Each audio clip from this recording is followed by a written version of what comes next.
The idea was to create the sensation of a single undivided open space, but at the same time trying to maintain a certain degree of privacy and functionality. My name is Antonio Antequera. I am the architect and founder of Extrarradio Architecture Studio, based in Madrid. The house overlooks on one of the most beautiful squares of the area, Agustín Lara, where you can find the ruins of the old church Escuelas Pías. My inspiration came from lofts where artists occupy former factories. Two large units of furniture divide and define areas. I really wanted to create a modern layout while still highlighting the traditional elements with contrasting contemporary materials, colors, and finishes. During the renovations, we found some items inside the wall. It belonged to a man that fought in the Spanish Civil War and hid these documents after it was finished. His last name was Ribet, so we named the flat Casa Ribet. It's our way to give the history of this apartment.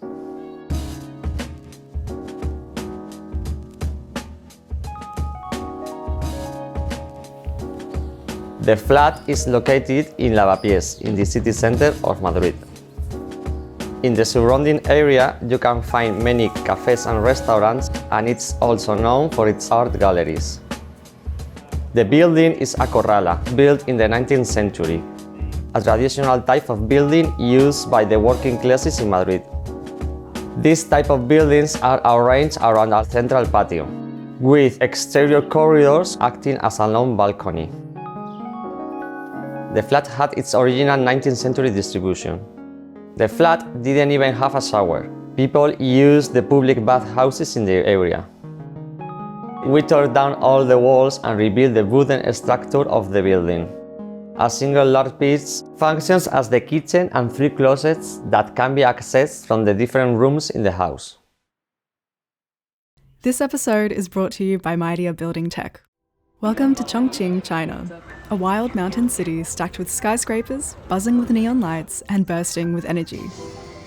It also happens to be home to Midea's Lighthouse Chiller Factory, the first of its kind.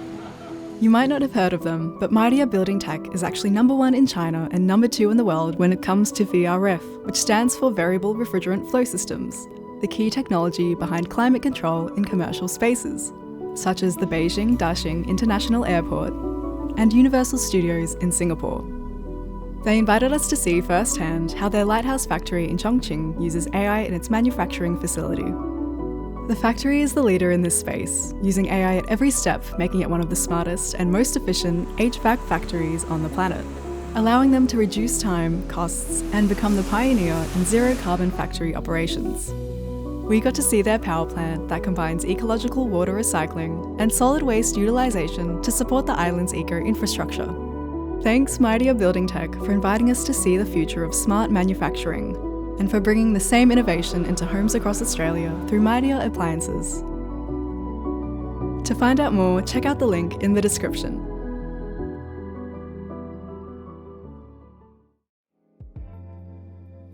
As you walk in, you can appreciate the full 3-meter height that we discovered when we tore down the drop ceilings.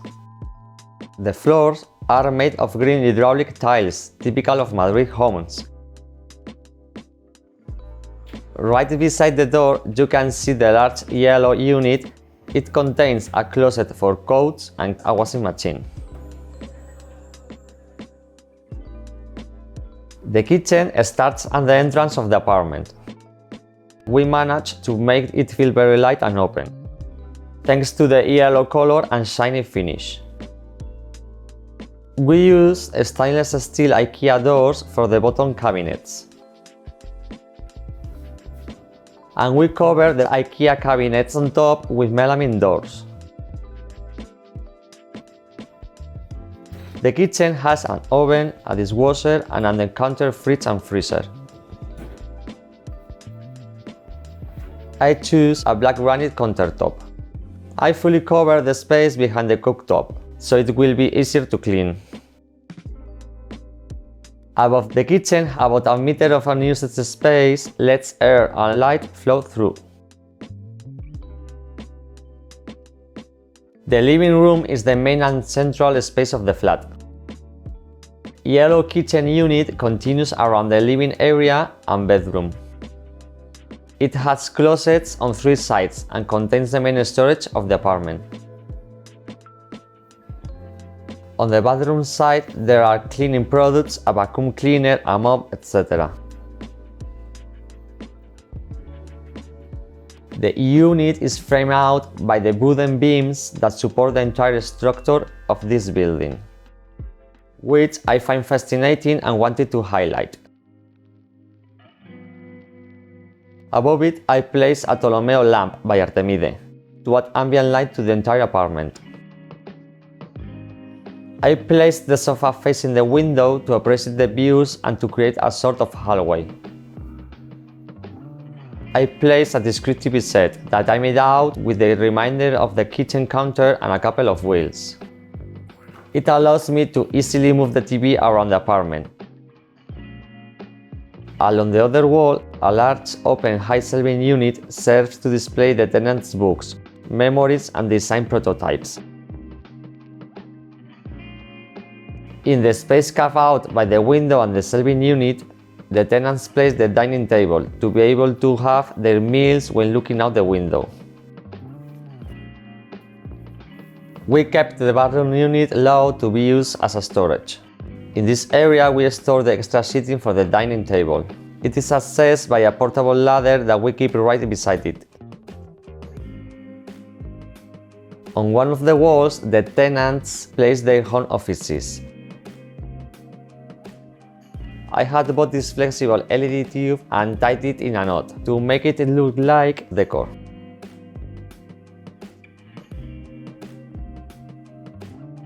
To keep the apartment cool when the afternoon sun comes through the window, we installed traditional alicantinas in the balcony. They filter the light and let a soft breeze through. The bathroom is located inside the glass block wall. We managed to salvage an original pair of doors during the renovation, which we turned into sliding doors for this space. The sink sits on the black granite worktop that is the same as the kitchen. The bathroom mirror was made as large as possible to give the greatest feeling of spaciousness. On one side of the bathroom there is a walk-in shower room. It's compact, but the glass blocks made it feel open and bring in a lot of light. The doors to the shower and toilet are made of frosted glass. This helps to filter the natural light all the way through to the toilet during the day. I wanted it to have some storage for my shoes and bathroom supplies. At night, you can turn the light on in the bathroom, and it gives the living room a warm glowing ambient light, which I love.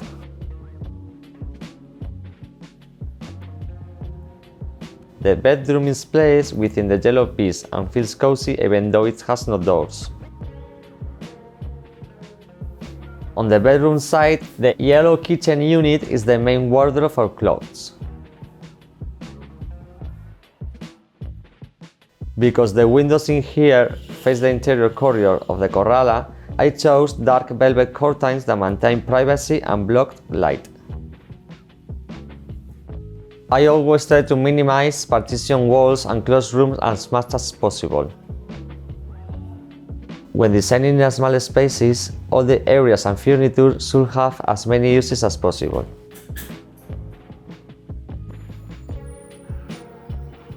We live in the age where, especially in Europe, it's becoming increasingly difficult to live in the city centers. These small flats offer young professionals the opportunity to continue living in the heart of the city. Sign up to our newsletter for subscriber-only content and exclusive offers. Visit nevertoosmall.com/subscribe.